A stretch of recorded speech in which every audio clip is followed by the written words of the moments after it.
sans les mémoires de guerre.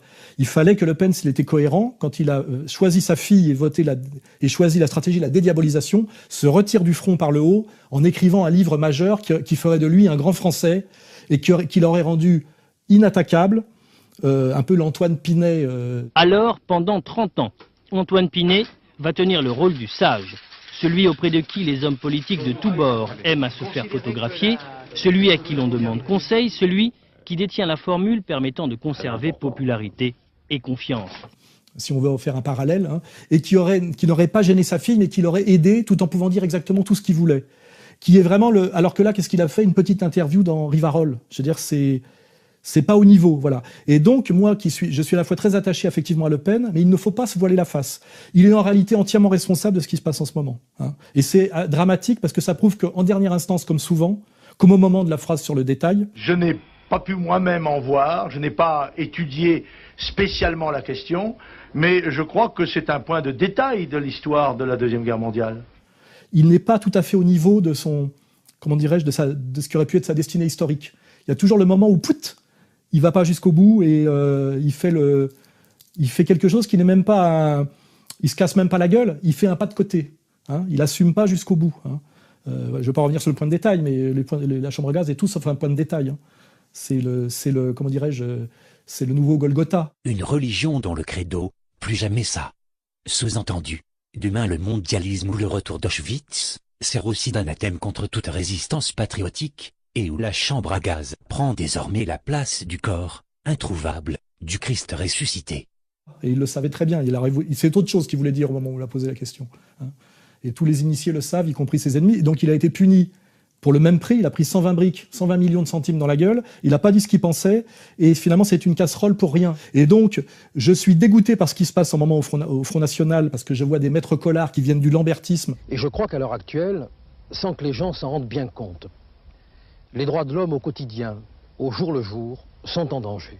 Je vois des maîtres collards qui viennent du lambertisme se permettre de cracher sur un type qui a fondé le parti. Je trouve ça répugnant. Oui, il nous emmerde, bien sûr. Oui. Ça vous a échappé. Hein, mais en même temps, il faut bien reconnaître que Jean-Marie Le Pen est responsable de ce qui se passe en ce moment, parce que aimant l'estrade et aimant venir animer des noces et banquets, il n'a pas été capable de se hisser au niveau de son destin historique jusqu'au bout, en se retirant au sommet de la montagne en tant que grand personnage de l'histoire pour écrire ses mémoires, comme l'ont fait De Gaulle ou Napoléon. Voilà. C'est assez brutal ce que je dis, mais parce que je suis en dernière instance, je le rappelle, quelqu'un qui essaye de dire la vérité coûte que coûte. Et cette vérité devait être dite, d'autant plus que j'ai aujourd'hui même écouté le discours de Marine Le Pen. La France est devenue le vassal d'autres puissances.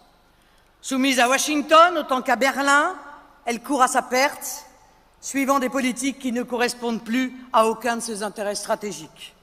Et qu'il était en tant que discours, je peux le dire d'autant plus qu'elle ne fait que le lire et que c'est pas elle qui l'a écrit, un discours parfait. La profonde déstabilisation de la Libye par messieurs Sarkozy et Bernard-Henri Lévy avec la complicité du PS, puis celle de la Syrie, toujours par les mêmes, ont entraîné une situation inédite et pourtant prévisible. Un discours qu'on ne peut qu'applaudir du premier mot au dernier mot. La seule chose que je dis, c'est quand on connaît ce qui se passe en interne au front, on voit très bien que la manière dont sont virées certaines personnes et cooptées d'autres font qu'il n'y a aucune chance que Marine, une fois au pouvoir, si tant est qu'elle l'atteigne, réalise ce projet de rupture radicale et quasi-révolutionnaire qu'elle annonce dans ses discours. On est un peu dans le Tsipras, là, vous voyez, le Tsipras de droite. Voilà. Et c'est ça qui est, à mon avis, triste. C'est que le discours est parfait, mais la manière dont le front s'organise en ce moment, quand on entend que Kuckerman dit que Marine est irréprochable. Derrière Marine Le Pen, qui est irréprochable personnellement, il y a tous les négationnistes, tous les vichistes, tous les pétainistes. Je ne vois pas un personnage politique, donc Kuckerman dit qu'il est irréprochable, aller faire la révolution en France pour s'opposer frontalement au nouvel ordre mondial et notamment au choc de civilisation et à tous les volets que ça comporte. Hein. Voilà, là j'ai fait le tour, je crois. Hein.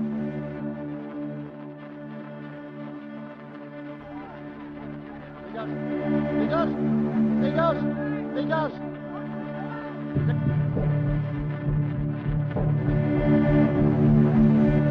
Alors ça, c'est le gros sujet, très très inquiétant. Il y a eu l'affaire Charlie, où on a vu un plan média planétaire se mettre en place du jour au lendemain pour justifier une politique de basse police, C'est effrayant hein, quand les choses fonctionnent aussi massivement. On a là l'idée du complot, de quelque chose qui a été préparé, organisé, qui ne peut pas être spontané. Il faut quand même comprendre, quand on a une certaine culture, que des choses aussi qui explosent de façon aussi massive et instantanée sont toutes spontanées. Il peut arriver qu'une image, lorsqu'elle fait ainsi le tour du monde, ait cette vertu d'éveiller les consciences. Des petits-enfants qui sont morts sur des plages, il y en a plein. Il y a notamment ceux de Gaza qui étaient en plus déchiquetés. Ça n'a pas conduit la communauté internationale à dire qu'il fallait immédiatement créer un État palestinien souverain et indépendant. Vous voyez ce que je veux dire ? On a des petites filles chrétiennes décapitées en Syrie, en Irak et ailleurs par des types de Daesh toute la journée. Ça n'a pas empêché Fabius de continuer à les soutenir. Monsieur Bachar al-Assad ne mériterait pas d'être sur la terre. Plus Sarkozy, plus en fait tous les partis politiques, excepté le Front National. Hein.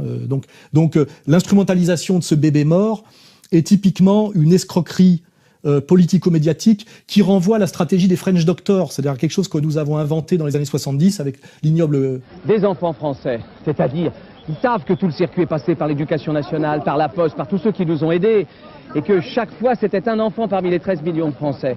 L'ignoble Kouchner en premier lieu, c'est-à-dire de jouer sur l'émotionnel pour appuyer la géopolitique impériale américano-sioniste. C'est le couronnement du grand élan de solidarité de nos écoliers vers les enfants de Somalie.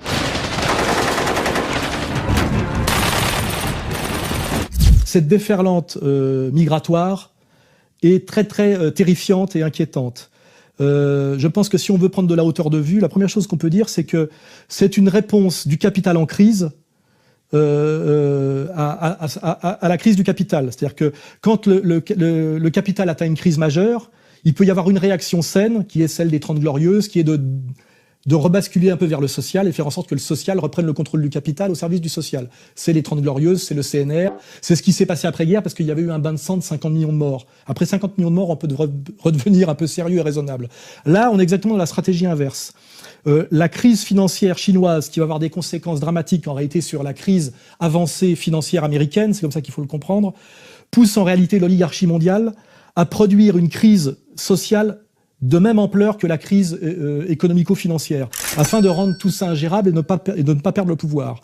Et donc je dirais que cette stratégie de faire affluer massivement sur l'Europe des migrants de zones de guerre qui n'avaient pas de raison de bouger aujourd'hui alors qu'ils auraient pu bouger il y a 10 ans en Irak, 3 ans en Syrie et 2 ans en Libye, c'est une volonté américaine et israélienne de faire déferler sur l'Europe des populations que j'appellerais des nomades parasites. From Syria.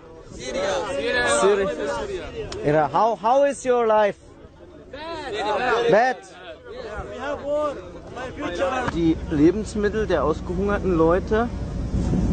Und hier haben wir von denen, die verdursten, die vollen Wasserflaschen. Ja, Dokumente, die vermisst man ja leider auch. We had strong national identity. Those who you see out in streets of Belgrade on their way to Germany or Holland, they are not the real Syrian. Don't misunderstand me. I love my people. But my people, those who are fighting for Syria, for our homelands, they are not refugees. They are economically motivated immigrants.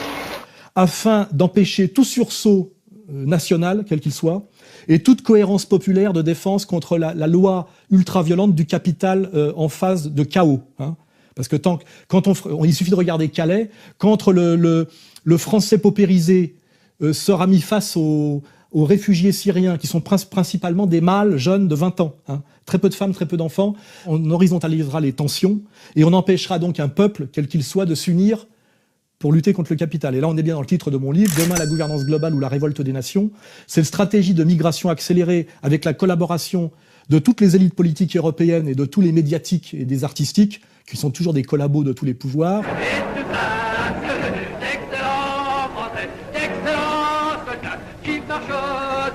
En pensant que la République, c'est encore le meilleur régime ici-bas.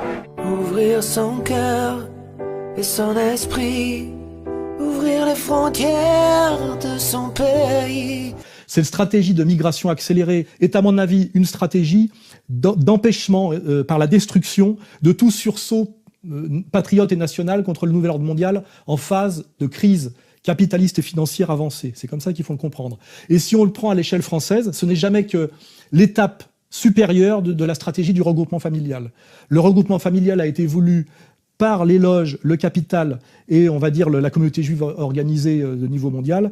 On a vu au mois de juillet, au mois d'août, ces salles remplies de malheureux travailleurs étrangers qui attendaient avec impatience de pouvoir prendre un avion. C'est une excellente main-d'œuvre parce qu'elle est jeune, elle est très solide physiquement, elle est extrêmement courageuse. A été une stratégie de métissage forcé du peuple de France afin qu'il ne puisse plus jamais se soulever comme il s'est soulevé.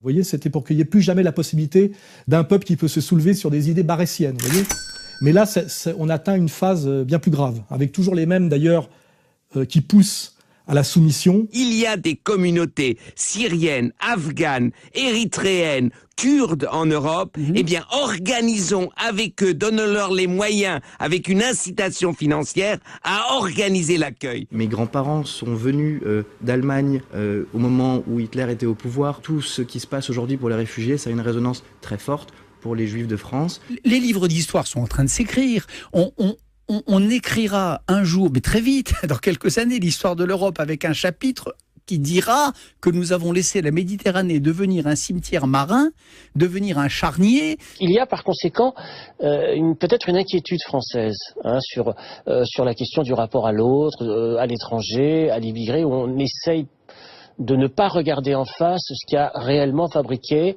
l'histoire de France. C'est pas seulement la vie ou la mort d'êtres humains étrangers, c'est aussi qui nous sommes qui se joue aujourd'hui. Qui nous sommes? Est-ce qu'on va laisser les tentations du repli, de la fermeture, des barbelés s'emparer de notre pays ou non?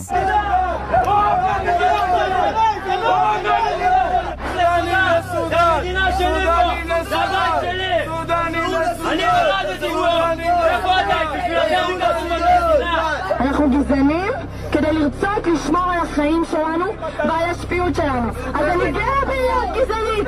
אני גאה בלהיות גזענית. אם אני גזענית בשביל לשמור על החיים שלי, אז אני גאה. ישראל איננה אדישה לטרגדיה האנושית של הפליטים מסוריה וגם מאפריקה. אבל עם זאת, ישראל היא מדינה קטנה מאוד. אין לה עומק דמוגרפי ואין לה עומק גיאוגרפי. ולכן אנחנו חייבים לשלוט על גבולותינו.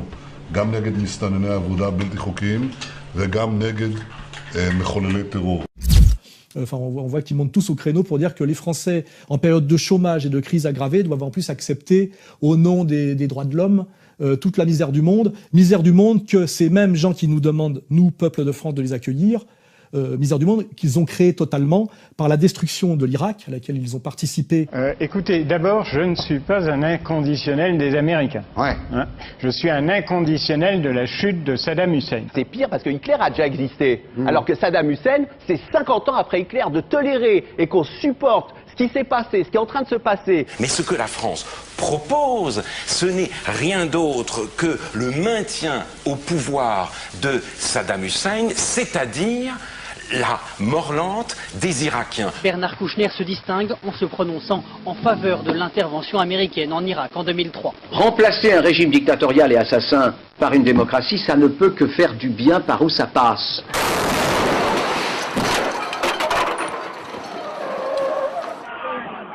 Allahu Akbar.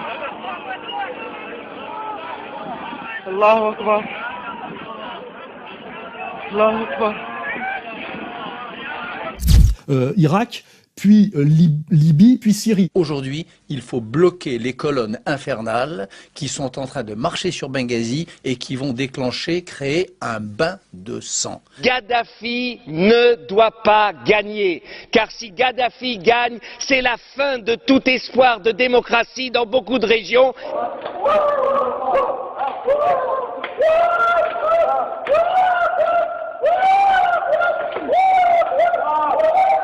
Pourquoi pas la Syrie? Pourquoi ce que vous faites pour la Libye, pourquoi ce qui est fait pour la Libye n'est-il pas fait pour la Syrie? Il faut livrer des armes aux rebelles syriens, même si Al-Qaïda est présent, et Al-Qaïda représentant ce qu'on croit être les meilleurs combattants, en tout cas les plus déterminés, c'est évidemment très difficile, je le sais. Ce sont les mêmes qui organisent ce chaos, qui nous disent aujourd'hui qu'on doit assumer les conséquences de ce chaos, non pas Bernard-Henri Lévy, qui compte pas accueillir des miséreux dans son riad, mais le petit peuple de France, parce qu'il est évident que ces contingents de mâles de 20 ans, syriens ou autre chose, ou parfois d'ailleurs avec des agents de Daesh infiltrés, on va les loger dans des zones françaises un peu désertifiées, hein, c'est-à-dire il suffit de se balader en France pour voir les endroits où il n'y a plus un bar tabac, plus un commerce, des HLM un peu abandonnés ou des locaux publics un peu abandonnés. On va les stocker là, et qu'est-ce que ça va donner? Il suffit de regarder Calais.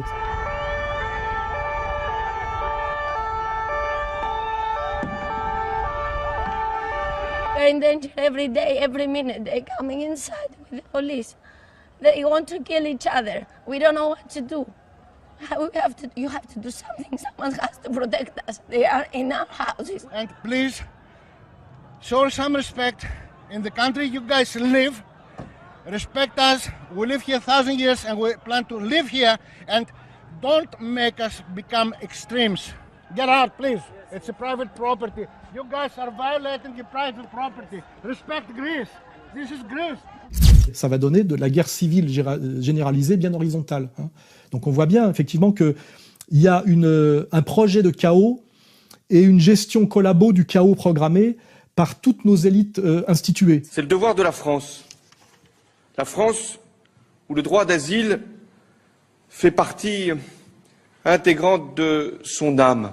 Il s'agit de recevoir dans de bonnes conditions ceux qui demandent l'asile. Et l'asile est un droit. Et aujourd'hui, la France n'est pas submergée. Il y a l'urgence. Il y a des gens qui sont abandonnés sur les routes, qui sont sans aucun recours. Leurs droits doivent être respectés. Il y en a qui relèvent de l'asile et qui demandent l'asile. Les procédures donc doivent être mises en œuvre. Elles le sont. La grandeur de la France, c'est d'avoir accueilli de grands artistes qui ont façonné sa culture.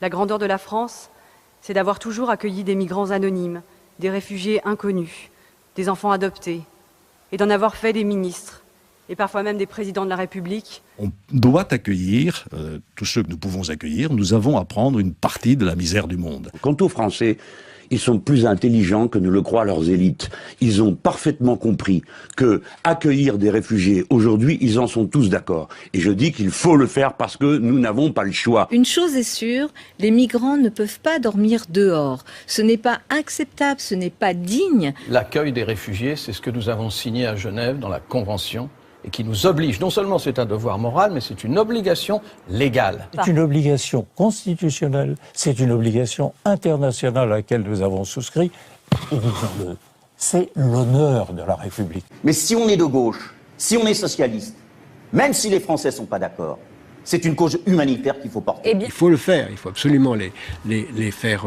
entrer. La clé, c'est de créer les conditions de l'accueil et j'y travaille. Au cas par cas, il y a des gens qui sont peut-être dans ces migrants qui viennent d'arriver, les futurs Montaigne.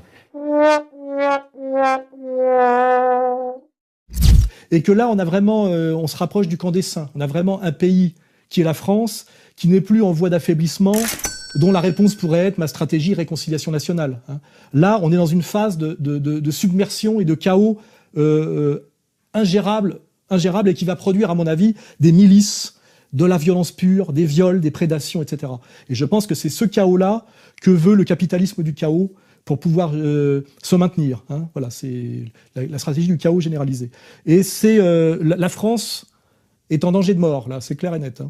Et ça, ça correspond à tout ce que j'annonce depuis des années. Et je suis assez terrifié d'avoir raison à ce point-là. Ça va même au-delà de ce que je pensais dans la violence du projet. C'est un projet ignoble et qui est en train de se mettre en place sous nos yeux.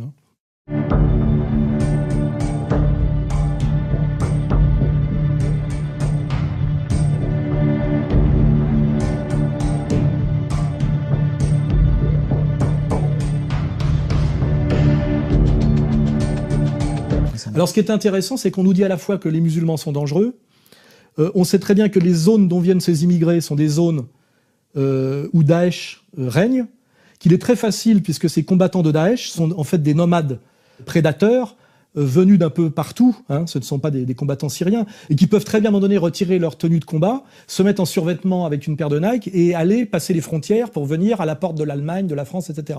Donc on prétend à la fois lutter contre le danger du terrorisme islamique, et par l'ouverture de nos frontières à toutes ces masses incontrôlables, on laisse passer, en même temps qu'on fait Vigipirate et qu'on emmerde les gens comme moi, tous les terroristes potentiels déguisés en réfugiés. Ce droit d'asile, qui dit les valeurs de la France, vous le faites vivre, accueillir avec des règles bien sûr, avec une organisation sérieuse qui s'impose, ce droit d'asile vis-à-vis de ceux qui demandent la protection, quelle que soit son origine. On ne trie pas en fonction de la religion, on accueille les chrétiens, les musulmans, les yazidis, on ne trie pas. Je pense que cette migration massive là, qui arrive en Europe, peut intéresser seulement, je dirais, l'Allemagne, parce que l'Allemagne est un pays capitaliste qui produit l'industrie, de la machine-outil, des bagnoles, etc. C'est pas un pays de métier de service. Et ils ont un gros déficit de travailleurs de base à cause de leur faible taux de natalité, le plus faible d'Europe, etc. Donc le patronat allemand peut-être voir d'un bon œil cette arrivée d'esclaves. Voici peut-être les futurs techniciens ou ingénieurs de la première économie d'Europe. Les entreprises manquent de main-d'œuvre, elles lancent un appel, les migrants doivent rester. Ulrich Weber, l'un des patrons de la Deutsche Bahn, les chemins de fer allemands, gardons les plus qualifiés. Ce sont des déserteurs en réalité, c'est des gens qui, au lieu de combattre dans leur pays, et au lieu qu'on les aide à combattre dans leur pays pour lutter contre Daesh, quittent leur pays comme des lâches pour venir faire les parasites dans l'Europe du Nord, aidés par des réseaux de passeurs qui sont entièrement sous contrôle et commandités par les ONG américaines, et donc c'est une volonté totale de l'impérialisme américain. I've also just found this as well, which is quite interesting. It's a guidebook for those coming over the water here. Inside are maps, an idea of the route people need to take, of reception centres, and then it's all in Arabic, of course, but at the front are websites and phone numbers for the Red Cross, for example, and other agencies that might be able to help people along their way. Ça se fait pas tout seul, hein. Ces migrations ultra-massives, hein. C'est organisé, et c'est organisé essentiellement par les Américains. Alors et dans l'intérêt des Américains et d'Israël. Je vais vous dire pourquoi.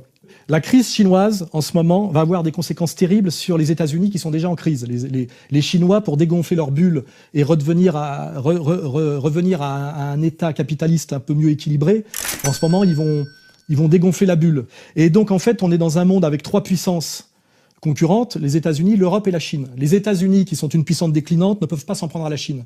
C'est un ennemi et un concurrent hors d'atteinte. Mais par contre, ils peuvent freiner leur effondrement en détruisant l'Europe, hein. Alors c'est déjà par le TAFTA, par le traité transatlantique, mais aussi par cette immigration massive qui, par exemple en France, ne peut produire que du chaos social et économique. Nous sommes dans un pays désindustrialisé, avec un chômage de masse et déjà une immigration incontrôlée, et que les Français ne supportent plus, avec en plus des médias qui leur forcent à identifier immigration et islam. Donc vous voyez que là, il y a une vraie stratégie d'effondrement, on va dire en gros, de l'Europe, dont seule, à la limite, l'Allemagne tirera peut-être son épingle du jeu. Hein, voilà. Et encore, à court terme. Les preuves le montrent, il s'agit bien d'un incendie criminel. Dimanche matin, les flammes ont ravagé ce gymnase situé dans la petite ville allemande de Wertheim. Le bâtiment était destiné à accueillir quelques 400 migrants d'ici peu, mais il est désormais totalement inutilisable. Et donc là, je pense que la vraie stratégie, c'est ça. Cette opération de migration massive est voulue par l'Empire américain et est la conséquence directe de la crise financière chinoise dont les premières victimes vont être l'économie américaine. Vous voyez, c'est comme ça que ça se passe. La Chine réajuste son capitalisme en dégonflant une bulle. La première victime, c'est les États-Unis. Les États-Unis, ne pouvant pas s'en prendre à la Chine, dans une espèce de relation triangulaire, tapent sur l'Europe par cette immigration, qui est d'ailleurs la phase 2 d'une stratégie, puisque ces migrants bougent de territoires qu'eux-mêmes ont détruits totalement. Destruction de l'Irak, destruction de la Libye, destruction de la Syrie. Là, si on veut avoir une vision globale, c'est la phase 2 d'une stratégie américano-sioniste. Et pourquoi je dis sioniste ? Parce que de vider de ses forces vives, si vous regardez bien, une partie de l'Irak, la Syrie, le Liban, on va y venir demain par une nouvelle révolution colorée qui arrive, c'est préparer la purification ethnique par la fuite de migrants. De quoi ? Du Grand Israël. Vous regardez le projet du Grand Israël, seul projet viable pour Israël en tant que puissance autonome ne dépendant plus des États-Unis, en voie d'effondrement, c'est le Grand Israël. Ça sera le Grand Israël ou plus d'Israël du tout. Or, tout ça concourt aujourd'hui ce qui se passe en ce moment et que nous prenons en pleine gueule, à retarder l'effondrement de l'Empire américain et à favoriser, la mise en place, on va dire, démographique du Grand Israël. Parce que le Grand Israël se frappe de deux manières. Un, parce que nous appellerons l'armée israélienne à pacifier Daesh, nous mandaterons Israël pour ça. Il fera des guerres défensives, comme il fait à chaque fois, qui sont des guerres d'augmentation de territoire. On l'a vu dans toutes ces guerres. Toutes ces guerres sont des guerres soi-disant défensives, de conquête de territoire. 48, 67, 73. Et là, effectivement, ils arriveront sur des territoires occupés par Daesh, qui est un guignol sous contrôle américano-sioniste, en réalité fait de voyous, d'islamo-racailles, comme je l'ai toujours dit, au service d'islamo-sionistes. Et ils en prendront très vite le contrôle de territoires vidés des forces possibles de résistance, qui sont tous ces jeunes mâles qui seront dans des centres de réfugiés dans la banlieue de Roubaix, par exemple. Et donc ça sera d'autant plus facile pour eux de s'étendre, les Israéliens, parce qu'il n'y aura plus d'hommes pour leur résister face à eux. Et en plus, en s'appuyant sur Daesh, ils auront détruit, comme ils le font systématiquement, notamment pendant la Nakba, toutes les traces de l'histoire historique de ces pays.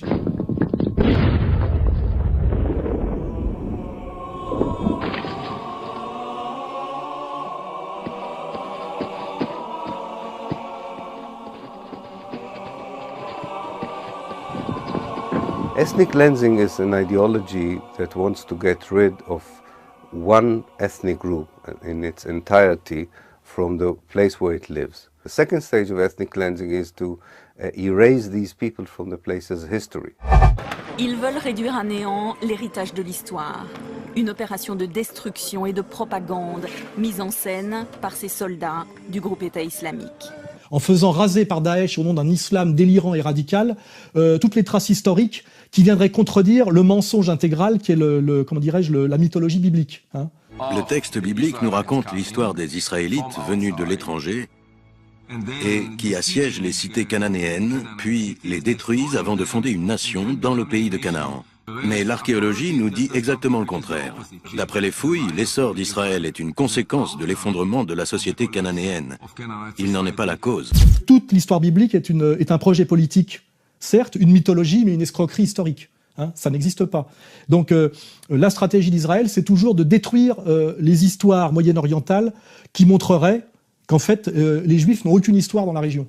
Aucune histoire glorieuse ou grande qui aurait valu qu'elle soit racontée par des scribes égyptiens, assyriens ou babyloniens. Ça, c'est la réalité. Voilà. Donc là, je vous ai fait quand même une analyse globale en prenant de la hauteur. Et ça serait bien que Michel Onfray, qui à la fin dit comme conclusion de son discours de pseudo-résistance sur BFM qu'il faut accueillir effectivement tous ces mâles miséreux en France. Il y a plein de villages qui sont remplis de maisons vides, etc. On pourrait repenser une espèce de tissu social nouveau. Ça serait bien qu'il essaye de se hisser à mon niveau pour faire la critique jusqu'au bout. Mais le jour où il fera ça, il sera obligé de parler sur égalité et réconciliation, il sera plus invité à BFM TV par Routel Krief.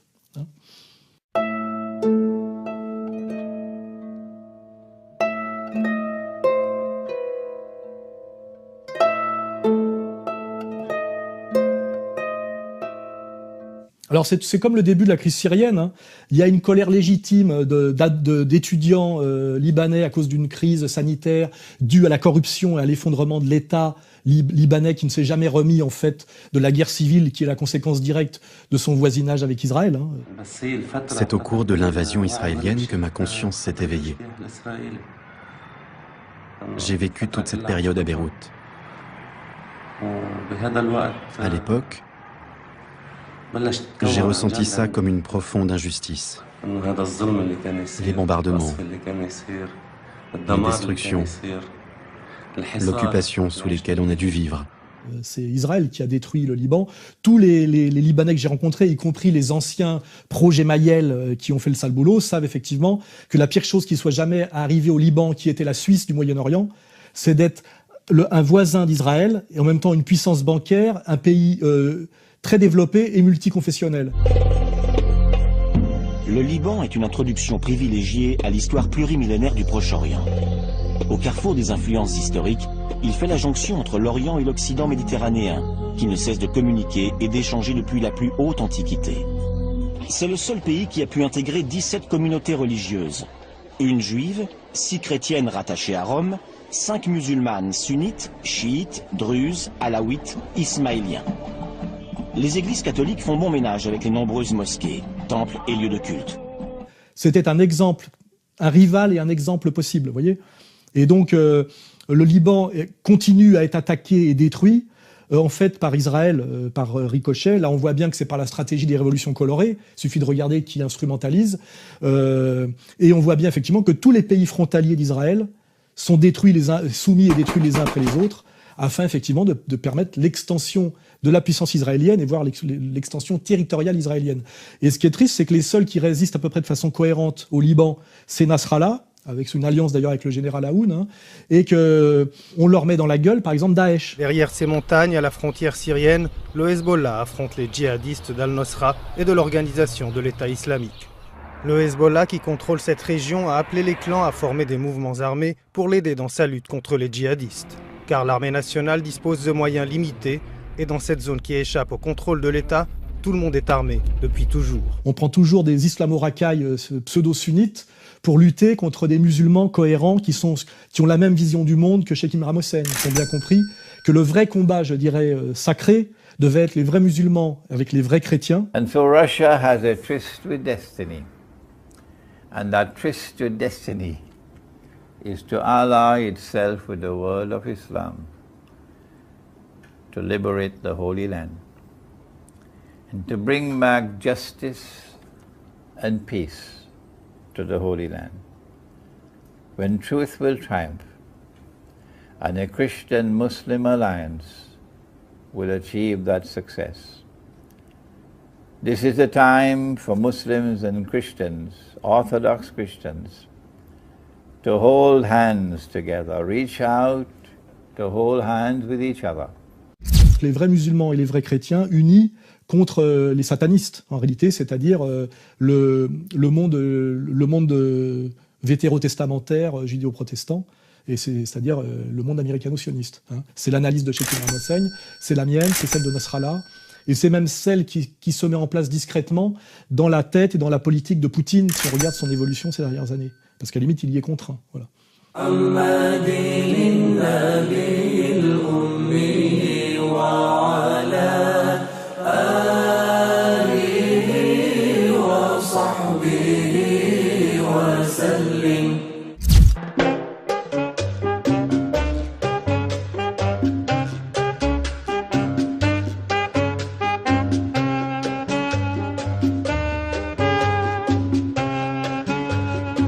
De toute façon, la stratégie américaine, c'est facile parce que des maîtres à penser de la géopolitique américaine, grâce à Internet, se lâchent dans des conciles qu'on relaie d'ailleurs nous et nous seuls sur Internet. L'idée des Américains, c'est de n'avoir aucun rival de son échelle. C'est de jamais de détruire personne, mais toujours d'affaiblir tout le monde. Maintaining control of the sea and control of space is the foundation of our power. The best way to defeat an enemy fleet is to not let it be built. The way the British managed to make certain that no European power could build a fleet was to make sure the Europeans were at each other's throats. The policy that I would recommend is the one that Ronald Reagan adopted toward Iran and Iraq. He funded both sides so they would fight each other and not fight us.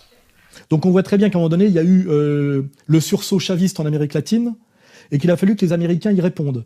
Et ben pour ça, ils ont tué Chavez avec du polonium, comme les Israéliens l'ont fait pour Yasser Arafat. First, they found abnormally high amounts of polonium-210 in Yasser Arafat's clothes. Now, they've discovered a high presence of the radioactive substance inside his bones. Swiss scientists produced this 108-page report after an exhumation of Arafat's body last November. The scientists say their data clearly favors polonium poisoning of Palestine's historic leader, with up to 83% confidence. Les experts français viennent de rendre leur conclusion. Ils ne croient pas à la thèse de l'empoisonnement de Yasser Arafat. Ils ont tué Chavez avec du polonium. Et puis après, ils se sont dit, on va casser l'axe principal qui est l'axe Venezuela-Cuba, en se réconciliant à minima avec Cuba. Une simple lettre qui tourne la page d'un demi-siècle d'histoire. Entre les mains du représentant cubain, le courrier signé de Barack Obama rétablissant les relations entre les États-Unis et Cuba. Une victoire très politique pour le président américain. Ici aux États-Unis, nous constatons un grand enthousiasme des Américains qui veulent visiter Cuba, des entrepreneurs américains qui veulent faire affaire à Cuba et des universités qui veulent établir des partenariats avec Cuba. Et on propose un pacte de réconciliation avec Cuba, on casse un axe majeur de résistance. Après, on affaiblit d'ailleurs... Elle affiche un air serein, mais l'avenir ne semble pas être des plus souriants pour Cristina Kirchner. L'accusation portée contre la présidente argentine pour entrave à la justice a été validée par le procureur Gerardo Policita via ce communiqué. Une accusation formulée à l'origine par un autre procureur, Alberto Nisman, retrouvé mort dans des conditions mystérieuses le 18 janvier dernier. Le magistrat assurait que le pouvoir argentin avait mis en place un plan visant à protéger l'Iran, soupçonné d'avoir commandité un attentat antisémite dans la capitale argentine en 1994.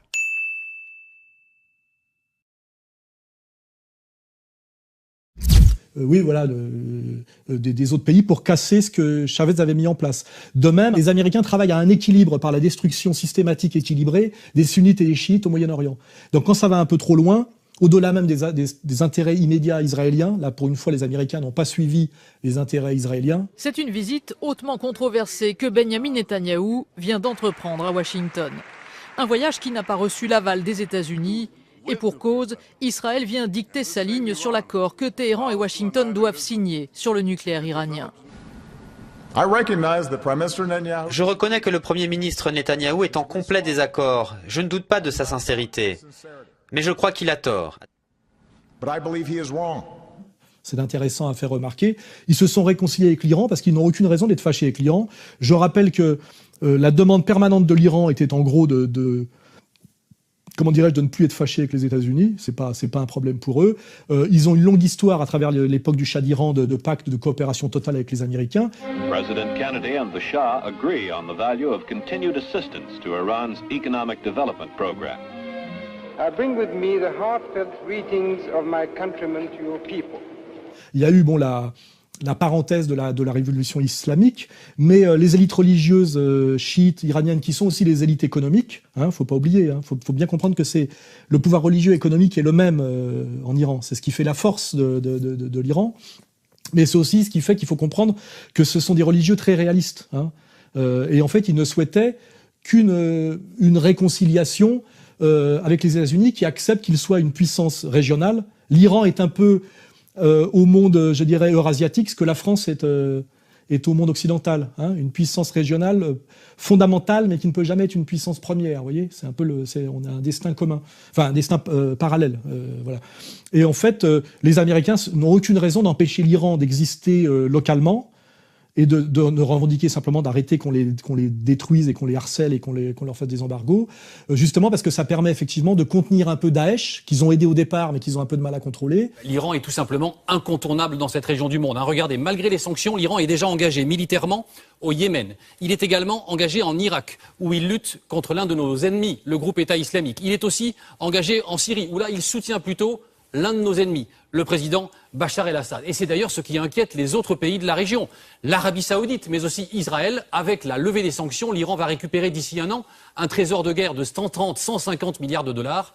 Et pourquoi faire? Et effectivement, ça agace un peu Israël, mais tous les experts militaires américains et même israéliens savent très bien, malgré les délires de ce gros porc de Netanyahou, que l'Iran n'a jamais eu l'intention d'attaquer Israël, et que l'utilisation de la bombe atomique dans un périmètre aussi réduit est absurde, puisque on ne peut pas, comme nous l'a bien expliqué Tchernobyl, arrêter la contamination radioactive. Est-ce qu'on a constaté quelque chose au-dessus de la France? Non, parce que les vents ne vont pas dans cette direction-là, les vents tournent dans le sens inverse des lignes d'une montre. Il n'y a pas lieu du tout de s'inquiéter, c'est sans aucun danger pour la santé publique. 20 ans plus tard, la France découvre sur son territoire, en particulier en Corse, la présence de malades atteints de cancer de la thyroïde. Donc personne ne peut utiliser une bombe atomique dans la région pour un combat régional. Et ils font bien comprendre, comme l'ont dit beaucoup d'experts militaires off the record, que les bombes atomiques qui sont dans les sous-marins israéliens offerts gratuitement par la technologie allemande sont tournées vers les capitales européennes. What's incredible about this is why doesn't the US, my country, I've also got a British passport as well, why don't we talk about what Israel is doing with regard to all those nuclear weapons and how Israel had threatened European capitals? If you look at the background of this, Israeli military researcher, historian Martin Van Crayfield, had actually threatened European cities with annihilation with those 200 to 400 nuclear weapons that Israel reportedly has. En disant si vous nous lâchez, on fait tout péter. En fait, les Israéliens nous menacent, nous, avec leurs forces atomiques. Ils ne peuvent pas se permettre de tirer une bombe atomique sur le Liban, la Jordanie ou quoi que ce soit. Il suffit de regarder la profondeur stratégique d'Israël et la région. Voilà. Donc en réalité, de vouloir détruire l'Iran sous prétexte que l'Iran menaçait atomiquement Israël est un mensonge et du théâtre Netanyahou, qui n'est validé ni par les élites militaires israéliennes, ni par les élites et les experts américains. C'est pour ça qu'il n'y avait aucun problème, finalement, pour que l'Amérique se réconcilie avec l'Iran. Ce qui est dommage, c'est que nous, on nous avait demandé, en tant que bons chiens d'attaque et bons chiens soumis à l'impérialisme américano-sioniste, d'être en pointe sur ce combat anti-iranien. Il est le premier à avoir pris la parole devant la presse. Laurent Fabius a annoncé que l'Iran et les 6 puissances mondiales n'étaient pas tombés d'accord. Pourtant, les négociations ont été intenses durant 3 jours et l'optimisme s'est même mis à gagner toutes les parties. Alors sur quoi les discussions ont achoppé?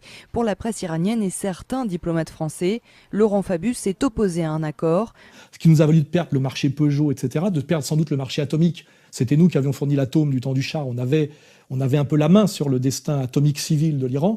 Et que la conséquence de tout ça, c'est qu'on a fait le tapin et le sale boulot. Et que les Américains se sont réconciliés dans notre dos avec les Iraniens et qu'on va perdre tout